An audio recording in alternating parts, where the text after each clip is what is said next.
Hello and welcome to this episode of the Game Plan podcast by College Baseball Advisors. On the Game Plan, we talk about all things related to baseball development, recruiting, culture in college baseball programs, coaching. We cover all kinds of things. My name is Wayne Mazzoni. I coach college baseball 30 years now. I'm a college baseball recruiting advisor. For more information about what I do, you could visit my website, collegebaseballadvisor.com. Today's episode was different, really cool. We had two guests from Velo U, which is based in Westchester, New York. Very popular place, both social media wise, in person, remote clients. We had Sam Byrns and Dr. Nick Serio on the podcast to talk about their backgrounds, to talk about how Velo U came to be, and then what both in person and remote athletes actually get when they're clients at Velo U and how they develop both on the strength side and, of course, on the throwing side. The players that they work with from age 13 and up, all baseball players, obviously high school players, college players, minor leagues, and major league players. So it was really informative. For those of you that want to learn more about them, in the show notes, both on video and audio, will be their website, their social media accounts for Velo U and for them directly. In addition, we're also running on Wednesday, March 3rd at 7 p.m., a recruiting webinar between myself and Velo U. I'll put a registration link in the show notes as well if you want to attend that meeting. Or at least if you can't make it, you put in your information, you'll get a copy of the recording. And again, there's no cost to that. So really informative, talking about the modern way baseball players are developing, and it was really informative with the guys at Velo U, Sam Byrns and Dr. Nick Serio. So without further delay, here's my talk with them. All right, so very excited, Nick and Sam, to have you both here. This will be fun for me, hopefully fun for you guys. And once we get through kind of the background stuff that I want to cover, I think very informative for people that are trying to develop themselves in baseball and play at the highest, levels possible. So Nick, I'll start with you. If you don't mind, and Sam, I'll ask you the same question too, is just give me, like, first of all, where you grew up, and then what was your sporting background, like junior high, high school, like what was your sports life like growing up? Yeah, growing up, I was obsessed with baseball. When I got to middle school, I think, you play like rec everything, right, leading up to that. And then when I got to high school, now you're like, okay, well, I want to play every sport competitively, right? So you play the basketball, the football, and baseball. I think basketball and football fell off after my sophomore year, and then it was just baseball from there. I didn't really pitch until the end of my junior year. And then I started pitching then. I pitched into my senior year. And I played middle infield, but honestly, second base. Our shortstop, played in the MLB, so I wasn't playing there. And then I went to Sacred Heart, actually, out of high school. I spent 1 year there, and then I transferred to SUNY Cortland, and I played the next 4 years there. And that was the end of my baseball career per se. And then from there, it went right into training.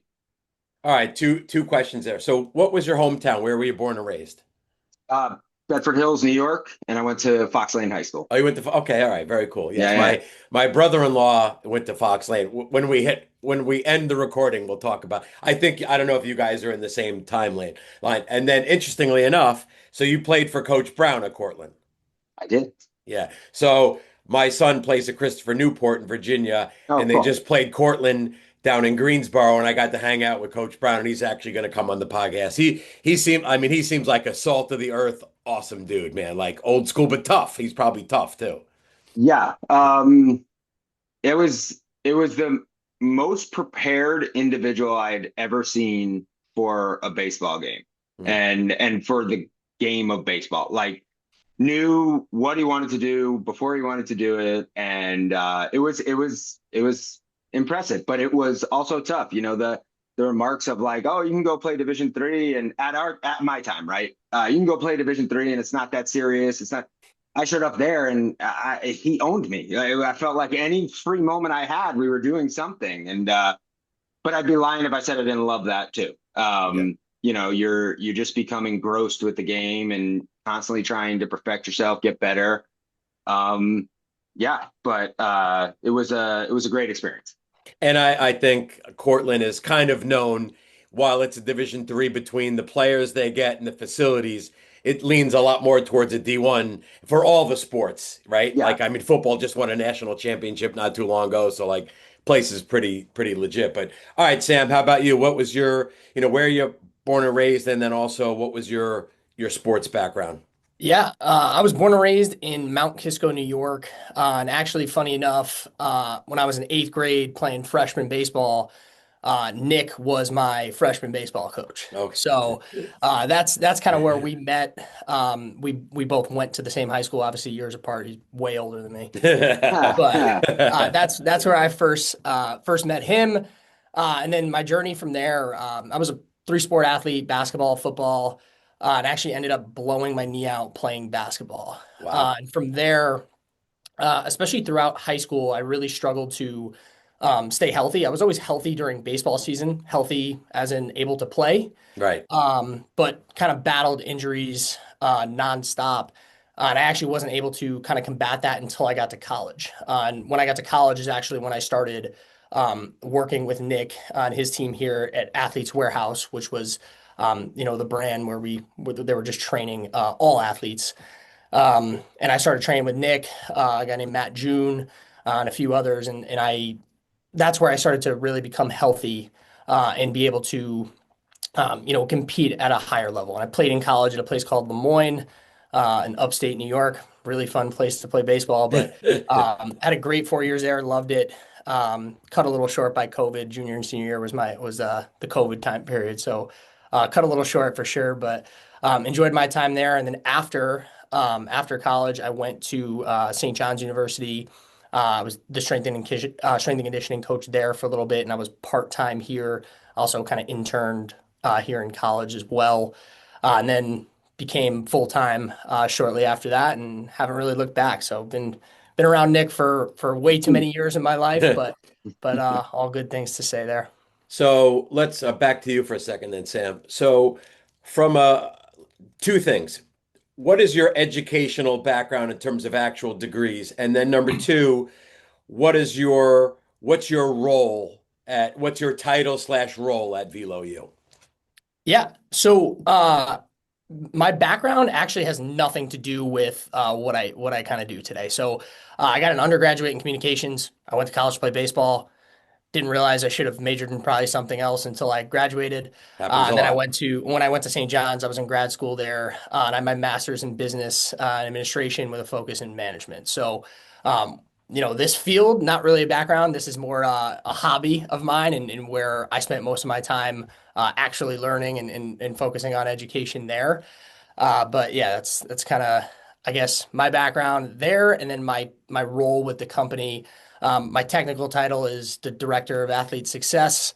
Don't really know what that means fully, but basically what it means is I'm really helping out manage like day-to-day operations, making sure our coaches have everything that they need to be the best coaches in the world. That's really my main role, is aid our coaches in any way possible to make sure that we can get athletes better at a ridiculously high rate. So that's my main focus. Okay. And then Nick, how about obviously you started Sacred Heart, went to Cortland. I know you have, your doctor. So can you just talk about that path? Sure. Yeah, my undergrad was in kinesiology or exercise science, right? And then my master's was in kinesiology with a focus in motor control. And then my doctorate is in performance psychology.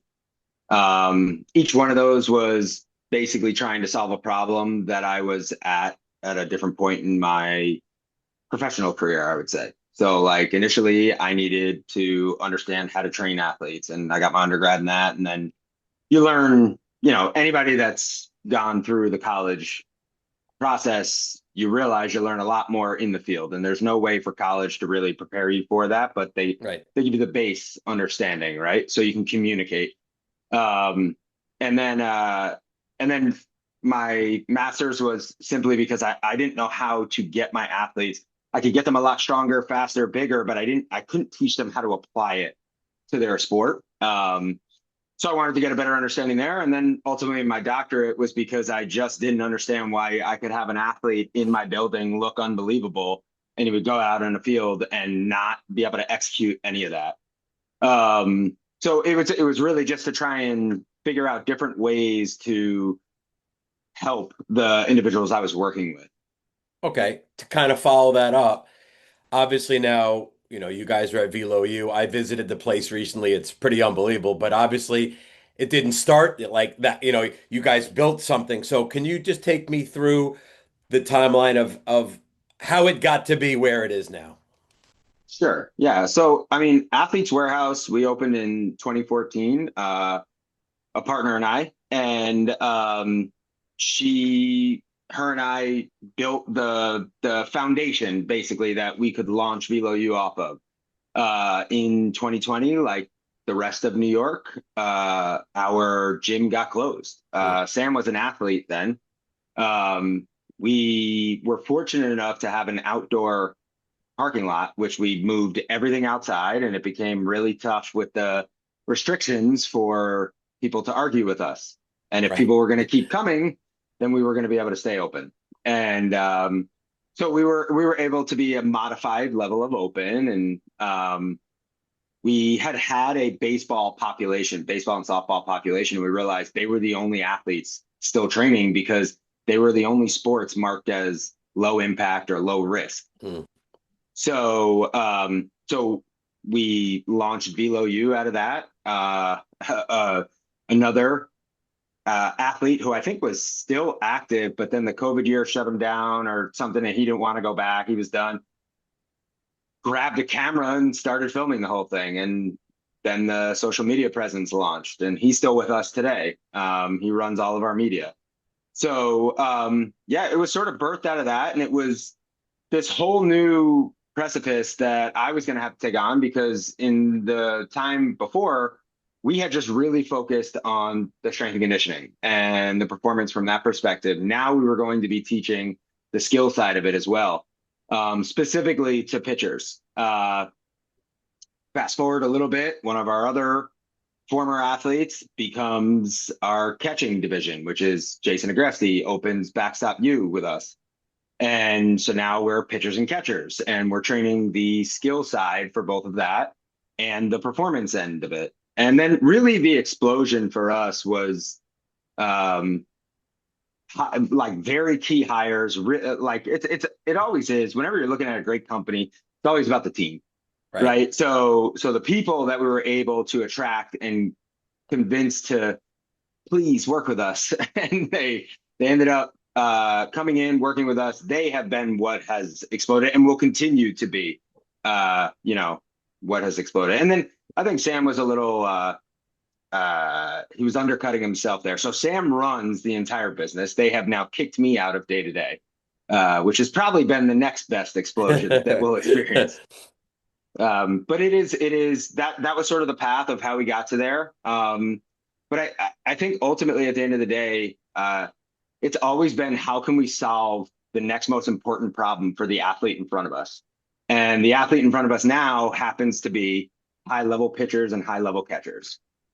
Okay, so just want to make sure I understand this. So when Athletes Warehouse, which I had always heard about, started, that was any athlete in any sport would come in for a sports specific way to get bigger, stronger, faster, stay Correct. healthy. And then that ultimately transitioned into Velo U, which is mostly based. I don't know if you still do softball No, player. Okay, so it's really nothing. baseball. And Athletes Warehouse is no longer. Is that correct? Yeah, so we don't do any other strength and conditioning outside of that. We have basically as a company weaned down all these other services as Velo U was able to support Got everything. it. Got it. Athletes Warehouse still exists as the building, right? The Right. building is still that. Yep. But the company that operates out of there is definitely Velo U. All right, Sam, maybe you can answer this one now then.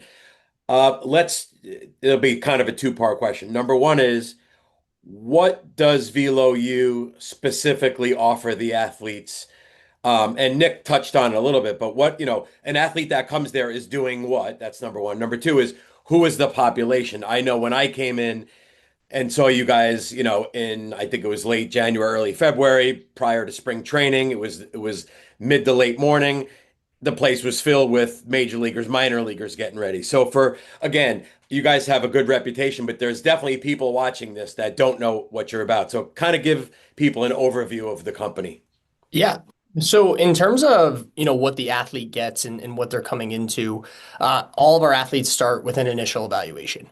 Our evaluation process is pretty thorough. It's really in depth. And ultimately what we get out of that is, hey, here's everything that you need from a physical perspective, from a mechanical perspective, health perspective. And then our coaches, our great coaching staff here, sculpts programs. And with that program, you have a throwing development program. So you have a throwing coach here, and that coach is working on mechanics. They're working on pitch design, becoming a full, complete pitcher, command, you name it. All of our throwing and pitching coaches here are equipped to deal with the throwing side.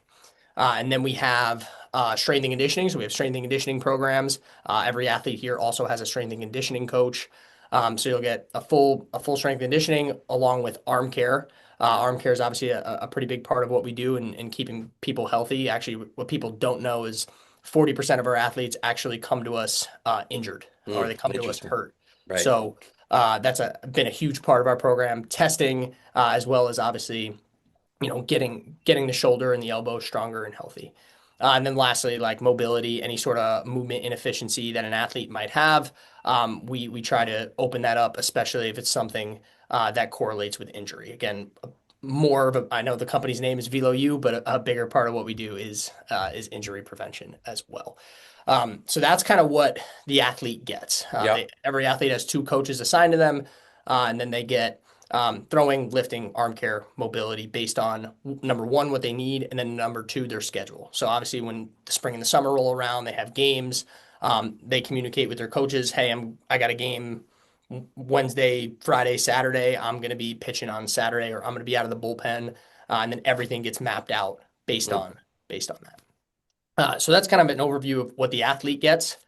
And then in terms of the second question was just who is the population of kids from yep. pros down to when would be the earliest a kid would start? Who's in the building, basically? So we're very unique in that aspect, and lucky that we get to see such a wide variety of athletes. We have professionals and minor leaguers in the building on a day-to-day basis in the off season. During the summer and the winters, we also have our college population, which is pretty large. And then we have high schoolers, anywhere from 13, like eighth grade-ish is usually where we start, and then all the way up through seniors and gap year guys. So our population is certainly wide, which is also really cool. You're dealing with a lot of different problems to solve, right? It's all problem solving. You're dealing with a lot of different problems in a given day, and being able to apply them to different age groups is super cool. Especially when, we do have a few professionals that started with us at, 13, 14 years old. So when you get to see the kind of entire progression of an athlete's career, it's super cool. So just one, and that was really well explained. One question, I'm assuming the answer to this is no.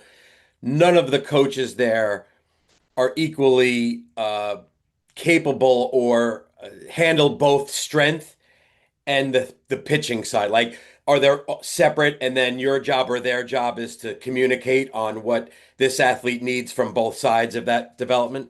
Yeah. So yes and no. So number one, we do spend a lot of time like with team education and trying to educate everyone in the building, regardless of what their specialty is, can speak and be able to apply to an athlete our concepts, which is good. So they are that kind of flexible in that way. Now, that being said, we all kind of do have our wheelhouses, right? We have guys that are really, really good at pitch design. We have guys that are really, really good at movement patterns and mechanical efficiency.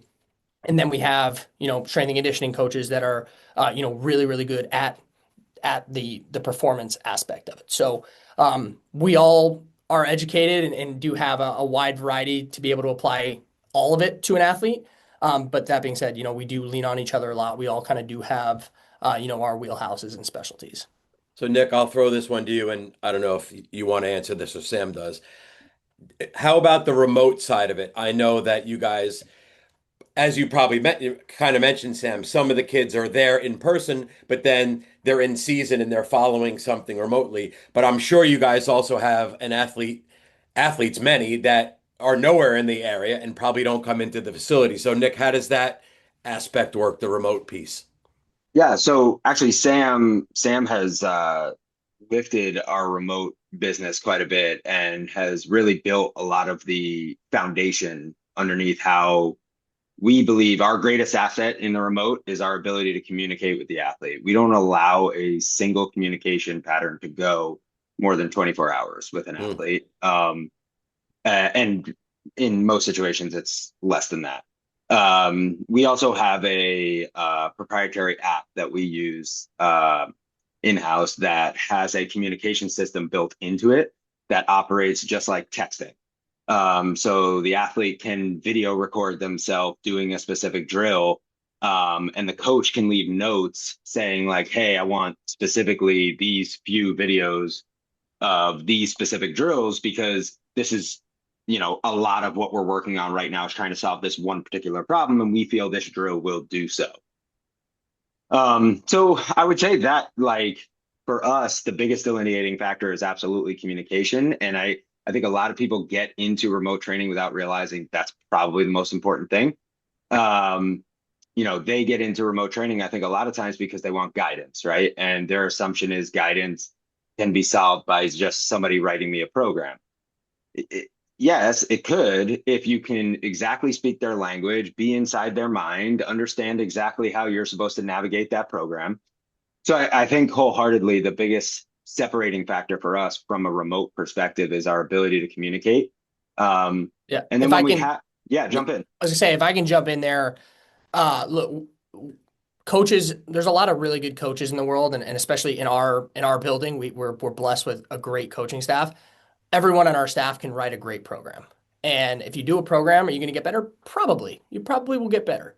But the more feedback and communication that our athletes can give us, especially from a remote perspective, they have the capacity to send videos on a daily basis to their coaches. And now, as a coach, we're learning more and more about the athlete. We're giving feedback and giving cues that they can work on during those drills and during those bullpens. And then we're also, adjusting and adapting the program, right? We have a base program that might be applied to a kid based on what came out of their evaluation. But now we can constantly plug and play and make adjustments based on what we're seeing because they're communicating with us, because they're sending those videos and getting us the information that we need to make better educated decisions as coaches.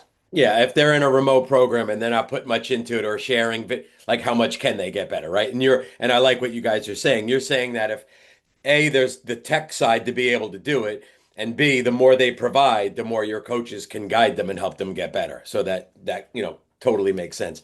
In Nick, fact, one go sec ahead. there too, because Yeah. we have fall safes for that.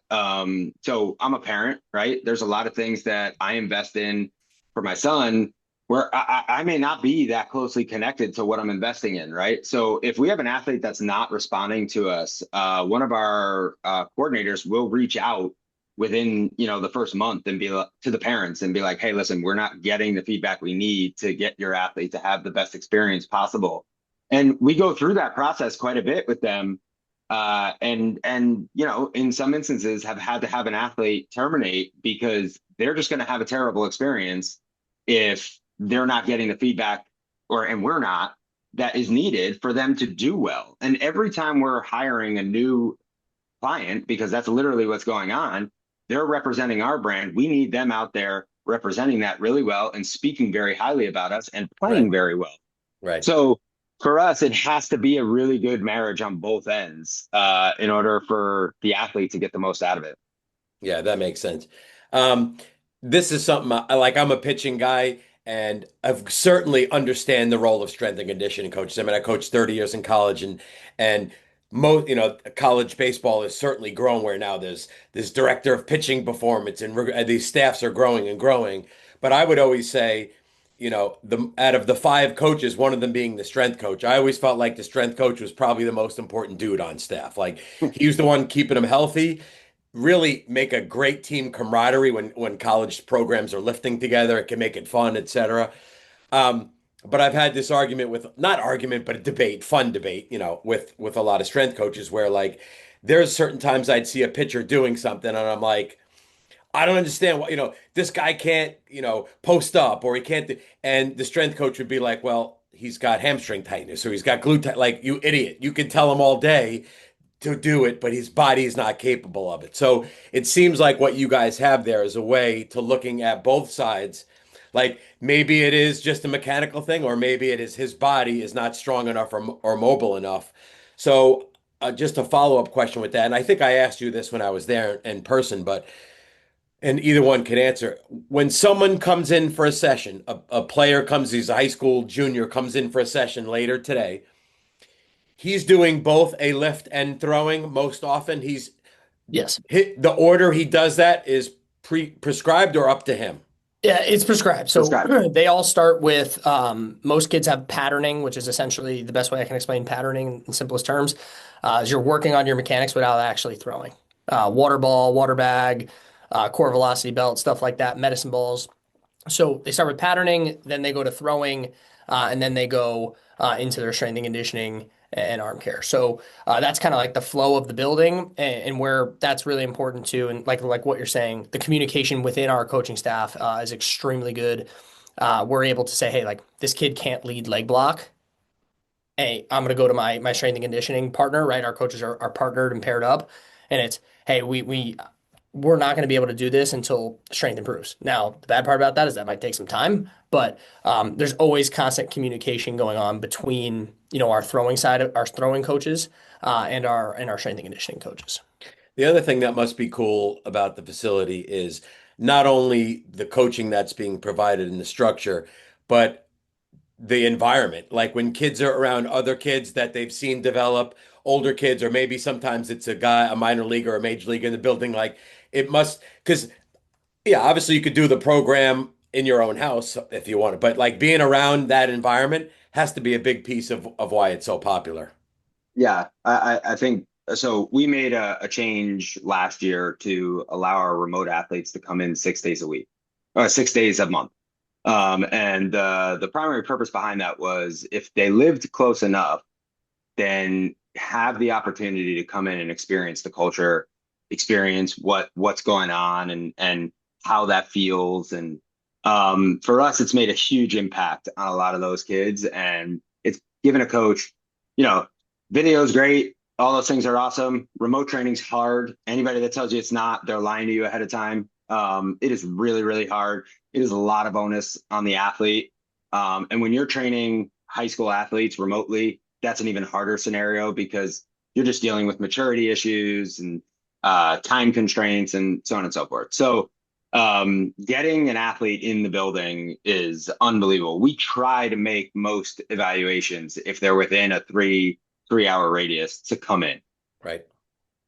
Yeah. I mean, and I've done a decent amount of remote work in my time, but just as you said, it actually works best when I can physically see the person, Sure. get an in-person session. And now the remote follow-up is much more impactful than if I never saw him. And so that a combo of both can really do a lot for sure. And the technology that we have on site too, like the technology doesn't lie, right? It's really easy to kind of lie over a little bit of a conversation. Like when we have the technology that we can use as coaches to gain information and make decisions based on what the data is telling us, it makes us better coaches and gives a better product to the athlete where they're able to improve because we have this added knowledge that without force plates, for example, we might not have been able to discover.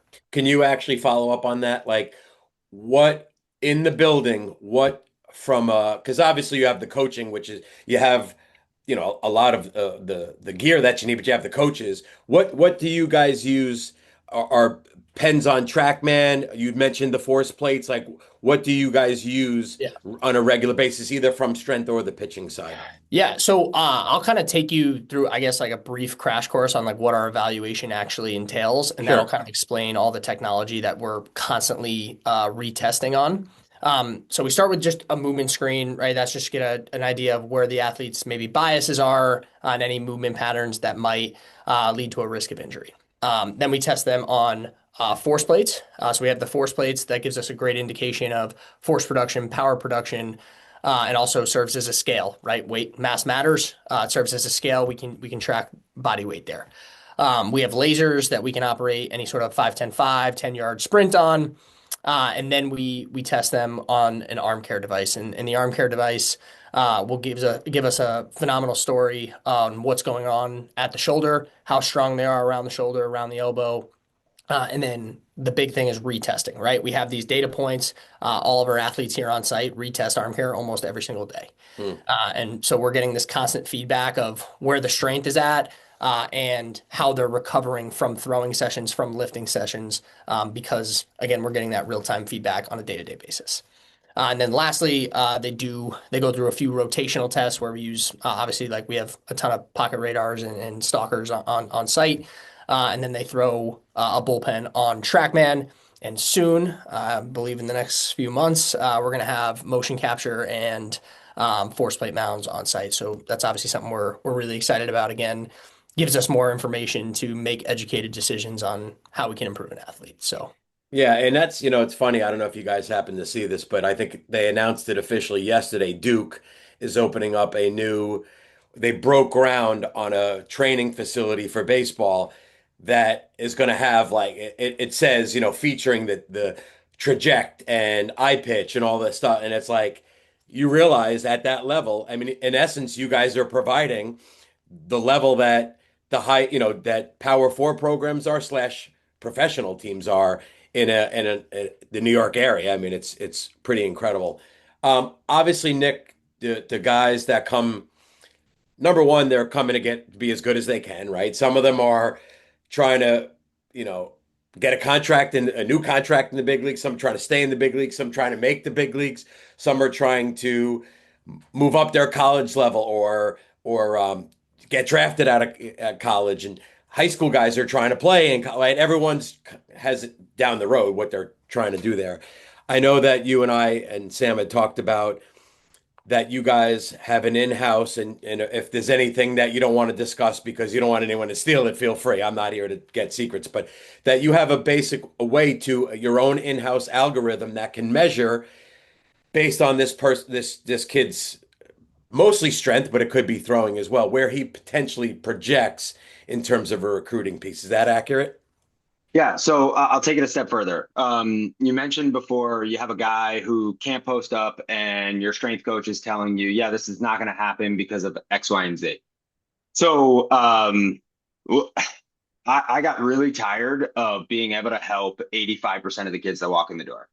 And what we saw is 85% of the kids our program worked flawlessly for. I mean, they got so much better. They performed on a field. Great. What's happening to this 15%? Why aren't they doing that? And what you start to figure out is your greatest enemy as a coach is time. You never have enough, right? You're trying to condense all this amount of time that this kid has. And, he's 15. Oh, he has so much time before he's 18. Well, not really, because he's got to impress somebody by 16. And then he's got to continue performing at 16 and 17. And like, you really don't have as much time as you think. So what we wanted to do was develop a way where we can stop wasting time and we can know exactly where we need to focus. And what we have now, like Sam is saying, hey, yeah, the average athlete comes in and they're going to do patterning, which, by the way, patterning, what that's referencing is your motor patterning. So you're supposed to be patterning drills that you are trying to perfect, or a movement pattern you're trying to perfect. Yeah, they have that rhythm. But there are guys that come in our building and they're so far behind from a force or power output that, hey, throwing gets put on the back burner, buddy. Right. Because we're just putting ourselves in a situation to get hurt or just be miserable. Mechanics, right? I am one of those people that often think mechanics are looked at to attack first in every scenario because they are palpable and because you feel like you can make changes right away by visually seeing it, right? Okay, well, how come most of the time you don't hold those? Well, you're not holding those mechanical changes because you haven't given the body the affordance you need to be able to move that way. And that's where your force and power comes in. So essentially, our algorithm takes into account the body from 4 different perspectives, right? So perspective 1 is going to be your potential, which is your height, weight, a bunch of different calculations that go into that. The next is going to be your energy production, how you produce energy. In what way do you produce it? Are you more of a power-driven mover or a force-driven mover, right? So we need to get all this understanding because it's going to change how we train you. Then your next piece is going to be energy transference. That's your mechanics. That's how do you move and why. And then finally, it's going to be energy interference, which is now going to be what is impeding this energy from moving through in a way. So that's your mobility, and then also your shoulder or your arm care, right? Now, referencing what you were talking about, so we take all of that and then we compare it to the averages across all of those at each division and at each school. And now we're able to tell an athlete, hey, here's where you are right now, and here's where the average individual is. So you can see from a force production perspective, we need to rise 18 points in the next 6 months. That's going to be a very tall task. And if we're not going to be able to do that, then we need to start looking at different schools. Right. So I like It's great. I like simple, and I like being able to try and get things as close to black and white as humanly possible. Amen. Especially when somebody's going to be paying us a really large amount of money for the betterment of their child. And listen, I fault no parent ever for paying whatever amount of money it is to give their son or daughter an advantage in life. That is the whole purpose of you being a parent. So I can't stand when people fault people for that. The fault should lie in the individual that wasn't able to explain or articulate how hard this was going to be. I was trapped in Texas last week. I was fortunate enough to be able to bring my son to a very high-rated lacrosse program down there. He plays lacrosse, hates baseball. Go figure. Such is life. Yeah. And I was listening to the owner talk to me about his conversation that he just had with an athlete. And he said, this guy is going to pay me an enormous amount of money over the next 2 years. And I just told him he has a 5% chance of playing Division I. Right. But at least he gave him the real numbers of what it was likely that he got there. Because now what it tells you is like, okay, this kid, if he's going to give you everything you got, and he starts to give you everything you got, I promise any parent out there, if a coach tells you that and your kid's giving everything he has, that coach is going to give you 150% effort on that, because he's going to be fired up that this kid knows he's battling up against a hill and he's still giving it. That coach is going to give it for you. Yeah, and I love what you said, and this is something we discussed, and I'm even glad that, because I got sidetracked with the snow and the whole, got stuck too. But, in my job, I mean, I coached forever, but my job now is with the recruiting thing, is to, first of all, assess where somebody is, right? Tell them, shoot them straight, right? Because I've done this a long time. And say, hey, from a skill standpoint, this is what needs to happen from a strength standpoint, because especially if you want to play at any level of college baseball in 2026, but at the highest of levels, these are adult males now playing college. They're physical specimens, right? So 100%.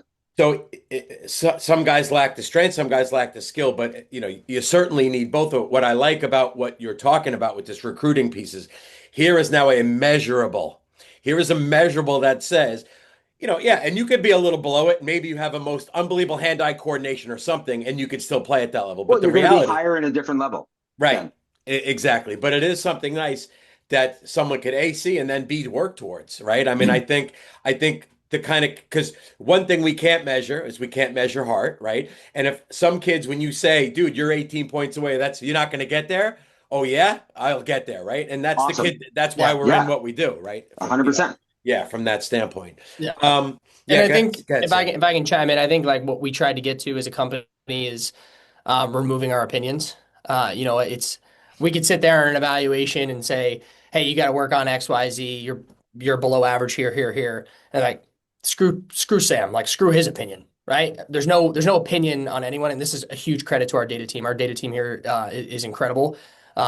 Everything's kind of black and white now, right? It's numbers, right? It's data where it's nobody's opinion here. This is backed by data. So definitely, again, huge testament to our data team and what they've been able to kind of uncover in the past year and a half. One last question before I kind of ask something final after that. I know obviously, Nick, you said you have your doctorate in the mental side. Is there an in-house way that you're working on? So there is. So can you talk about that? Yeah, we have a consultant that we work with, and we love him. He is phenomenal. His name is Michael Lutz. We have a program in-house that is called Black Label Yep. that encompasses an enormous amount of amenities, I would call them, and key attributes to development. But any one of our guys can work with Mike and get his expertise, from a mental performance perspective. And he is unbelievably talented at look, all psychology is about creating a relationship and initially developing vulnerability-based trust. Right. And when the athlete feels that they can be vulnerable with him, all of a sudden they start opening up. And then what we do is we have meetings with the whole coaching staff, including any consultants that we're working with. So we have him, we have a nutrition consultant that we work with, Tim, who's been with us forever. And then we have a manual consultant that we work with as well. So once a month, we'll have meetings with all of them related to any athlete that they are working with. And then that is really so that everybody can see their face. But in actuality, if they have a client of ours and, that client is one of Paul's strength athletes, he'll text him right away and just be like, hey, I noticed a pretty big difference in, this kid. Any insight as to what you guys have been working on, so on and so forth. And within reason about what he's allowed to divulge, he will divulge some of that. Yeah, I that part really intrigues me a lot because you got, it's Velo's New U is not the only place in this country that Sure. basically is making players bigger, stronger, better, right? You guys are at the forefront of it for sure. But it isn't like every one of the athletes goes out and throws a perfect game every time No, because baseball's freaking hard, right? Let's really keep that hard. really, really hard. So I am intrigued by that mental piece of, to me, it's a little bit still of that X factor of like, how can we get better at that? Because, yeah, I'm sure you guys have seen it. Somebody is physically where they need to be, their arm and their mechanics are where they need to be, but they're not performing at the level that it seems all that would be. And that's the part that I gets me kind of excited, and probably you too, in a way, Nick, with your background and having this guy on staff is awesome. And I would say that to all the kids out there that are listening. A lot of kids go from winter training, like here we are. I'm looking out my window. It's snow, right? There wasn't in Texas, and there wasn't when I was in Florida, right? They're playing baseball already, but our kids go from not failing, they hit BP, and then they throw pens with no one in there, to all of a sudden now baseball hits you in the face, and sometimes they're not. So I encourage all kids to really, when the time is right and you're mature enough to work on that mental game, whether it's with that coach or read a book or listen to a podcast to help work on that aspect. All right. Yeah, go ahead. Yeah. Two quick points of that. So this is a message to any parent listening too. I think oftentimes it becomes it's a very hot point, right? Oh, does my son really need to train this much at such a young age? And are we ruining youth sports and blah, blah, blah? You're on the train. You not wanting to join the train isn't going to stop the train from going. Right. So your son is going to have to train at these young ages. And let me give you a little bit of why that might be okay. Him learning how to act like a professional and how to take his training seriously, his eating seriously, his mental approach seriously, all these things, he may never play college baseball. But I wholeheartedly promise you, the value of understanding that at age 13 and starting them young and watching them progress through that all the way up until they're 18 years old, that will carry over into everything else they do. Everything else they do. So I just feel like, I think oftentimes a lot of parents are scared away from starting their kids at a young age. And I want them to just understand there is a lot of value to it as well. Now, I know that sounds bad, like, oh, we own a place. Of course, I want you to start younger, but just being honest, right? What you said is huge, kids need direction and some structure, They need and it. not to mention come in and get off their phone and Yeah. actually do something, right? That's the other piece of it. Um, no, I totally agree. The only thing, and I would think from what you guys said that you'll agree with what I'm about to say. I think it's the kids should start there as early, and you guys know appropriately what they should be doing. You're not going to put a 12-year-old under a 300-pound squat rack. You know what you No. guys are doing. Yeah. The only thing I'd say, again, I don't think this fits you guys, is I see the trend of kid giving up another sport that they really love, and I'm not for that. Like you can play soccer, you could play basketball, and still be dedicated to Velo U and your baseball craft. So, I mean, obviously you have a risk of injury, but I think there are things you can develop in another sport that maybe you don't. I don't know. Sam, do you agree with that, or what are your thoughts? Yeah, I think at a young age, absolutely. Like at a young age, you should be playing multiple sports. And we do have a lot of younger kids, like especially our 13-year-olds. Like we're working around CYO basketball and we're working around a football season. As you get older, it becomes harder, right? Now, when you enter the conversation of, hey, like I'm going to a Division I college, and my biggest problem is I need to gain weight and get stronger. We can't look, we can get away with football. It's an 8 to 10 week season. We can't play basketball all off season if we're going to put ourselves in a position to, have success. And that's where it's like at an older high school age, the juniors, seniors, they have to make a decision on, hey, do I want to like have fun and be a kid and play multiple sports, or do I want to treat myself as a professional, as a high level Division I athlete, and take care of the stuff that I need to take care of. And look, it's a really tough decision to make for, a 16, 17, 18-year-old kid. But that's the way the game is now. They're put in these situations where they have to they have to make those decisions. And you have some that make the decision and it turns out great for them, and you have some that don't. And hey, like I'm going to stick with basketball. I know I need to put on 30 pounds, but I'm going to stick with basketball. The weight doesn't go up. And then they show up to college and they're really far behind everyone else at that level, and they're not playing, and it does have a ripple effect. So Yeah. I totally agree. At a young age, absolutely play everything, and you can certainly train and work around that. When you enter the conversation of I'm playing at a high level in college or a chance of professionally, that's where conversations need to be had with the athletes. Okay. Yeah, and I Yeah, don't go think ahead. that's fear mongering either. I really don't. And I think a lot of times people will make, the oh well, so and so that's a professional athlete was able to play 3 sports his whole high school career. I mean, and people will throw out very specific names all the time, right? They'll mention LeBron. LeBron played. Listen, LeBron James could have been a professional at any of the 3 sports he played. It wouldn't have mattered, right? Right. Jameis Winston, same thing. Like some of these, their genetic code and your genetic code are likely nothing the same. Right. So let's understand that we're talking about 2 different things here. When you have kids, that they need to understand how competitive college baseball is now.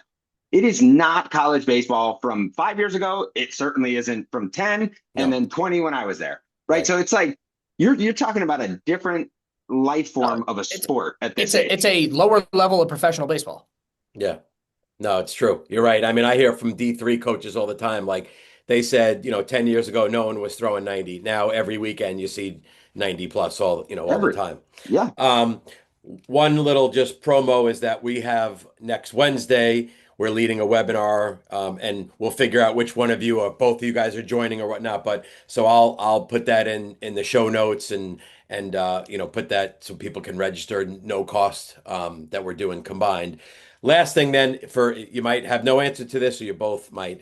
Is there anything that I didn't ask you that I should have, or anything that you want people to know about Velo U or yourself personally? Is there anything I missed? Let's put it that way. That algorithm that we're talking about can predict your velocity, which is our predictor module. Let's be honest, velocity is still the barrier to entry when you're a pitcher.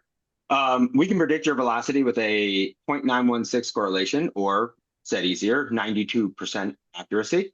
And hopefully with the introduction of the force plate mounds and the motion capture, we can get that to a 99 or 100%. Why that's so important is because we can tell you exactly what is limiting you from achieving the ceiling you should be at or are capable of getting to. To me, there's no better bet. If I gave anybody in a casino a 92% chance of success, or achieving where they need to be, they would take those odds. So I understand this. Those numbers are what you're capable of, what your velo is capable of being, or where you should be exactly at this moment. It's it's your average velocity right now. Right now. Okay, that's what yeah. Yeah. It's not saying And your future potential is such. It's saying right now based on this. So either you're throwing at that number, or if you're below it, let's find out why. Actually, we learn just as much from people that are above it. So Right. we'll have scenarios where there's somebody that's significantly higher than the velocity it's predicting. And, right away we can say, hey, so how's our arm been? Oh man, it's like on and off pain. It's like sometimes I'm incapable of holding that velocity. Sure, I throw that periodically, but I live down, 8 miles an hour lower, or, all of a sudden I just can't find the zone. Like there's very easy ways to pick apart. I throw 91, but the equation's saying I should throw 78. Oh, interesting. So you see that as when that happens, It's not that's as a red often. flag, but It's not as often, but that is a huge red flag. Yeah. And Interesting. typically that's an underweight individual. They're very weak.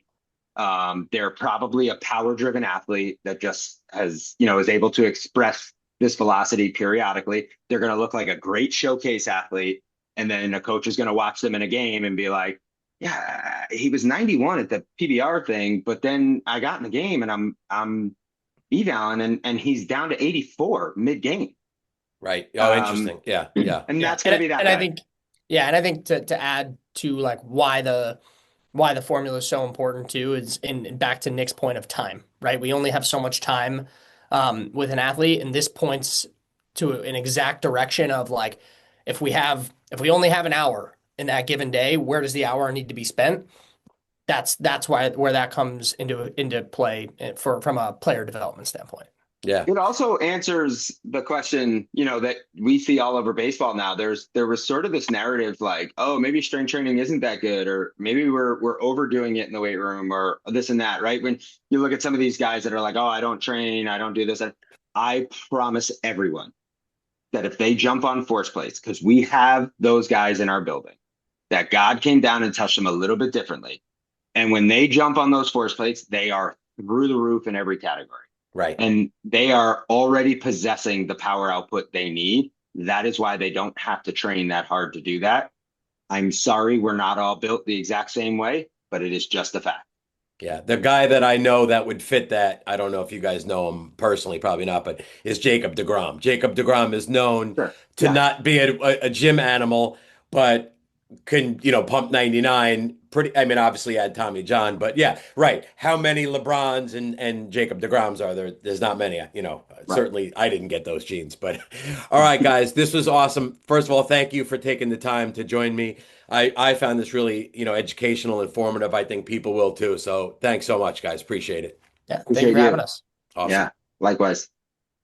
Thank you all so much for listening to this episode of the Game Plan Podcast. Again, I'm your host, Wayne Mazzoni, coach college baseball 30 years, current college baseball recruiting advisor.